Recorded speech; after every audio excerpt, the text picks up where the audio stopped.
Hi, this is Greg. Look for my book, The Agile Brand, on Amazon or on my website at theagile.world. Welcome back to The Agile World. This is Greg Kihlstrom. In the last few episodes, I've been talking about what sets an Agile brand apart from other brands.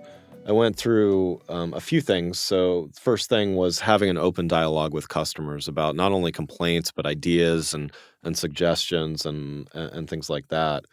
The second thing was making sure that the stories that you do tell are authentic and really resonate not only with your values, but with your customers. In the last episode, I talked about using data to drive deeper insights and really asking the right questions from that data, because you surely have a lot of it.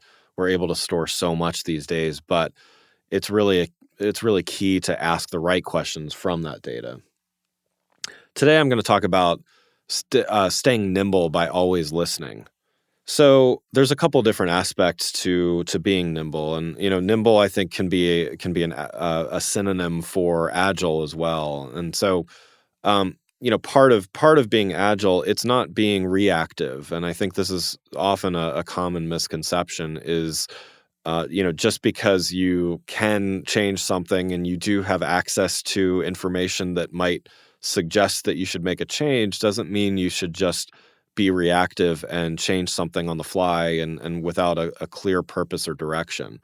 So I think to me, being nimble means we're listening.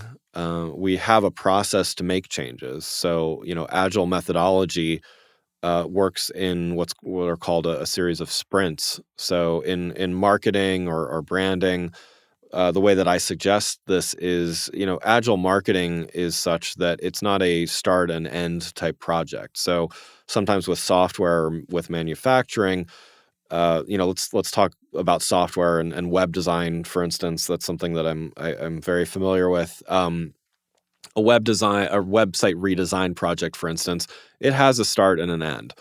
I approach it in a more agile method than many do. A lot of people still use what's called the waterfall method to do that instead. But we still approach it I approach it in sprints within phases and things like that. So, but with a website design, there is a starting point, and then you launch the website. So technically, that project ends.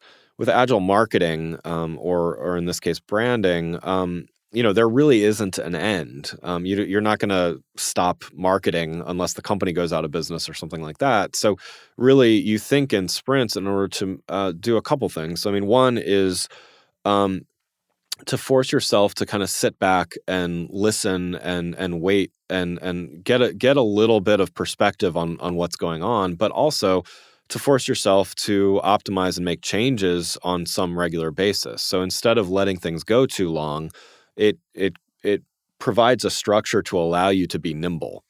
And I think that's sometimes it feels like a paradox, but it actually works really well, and it allows you to be actually creative in your approach. And one example that I sometimes use in this to kind of layer this process or creativity on top of a process is ballroom dancing. So it's not something that I do personally, but I once helped some people make a documentary on it. So I did some research and know a fair amount about it. But the concept of ballroom dancing is there are certain dances and there are certain steps to those dances. So there are certain steps and sequences of steps that make a foxtrot versus a waltz versus swing, so on and so forth. I'm forgetting my names of dances here, but that's the series of steps is what makes one dance different from another. So in other words, let's take that to the marketing and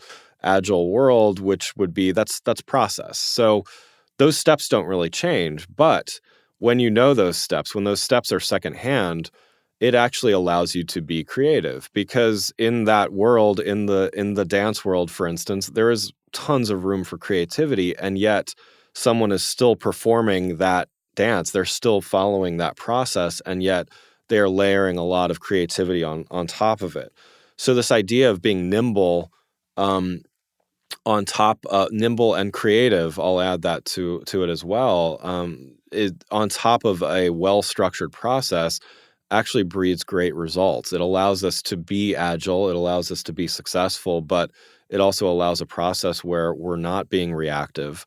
We're not just changing things on the fly because, oh, the numbers are down today, so let's change our approach and throw all of our strategy out the window.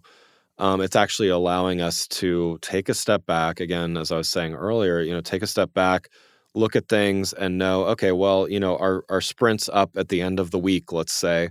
Let's let it go. Let's watch things, and let's make a plan to make changes based on real data, based on real-time feedback. So the next episode, I'm going to talk about letting go a little bit in order to have deeper relationships with your customers. If you enjoyed this episode and found it helpful, please rate the show on iTunes or contact me through my website at theagile.world. You can find my books, The Agile Brand and The Agile Web, on Amazon and on my website at theagile.world.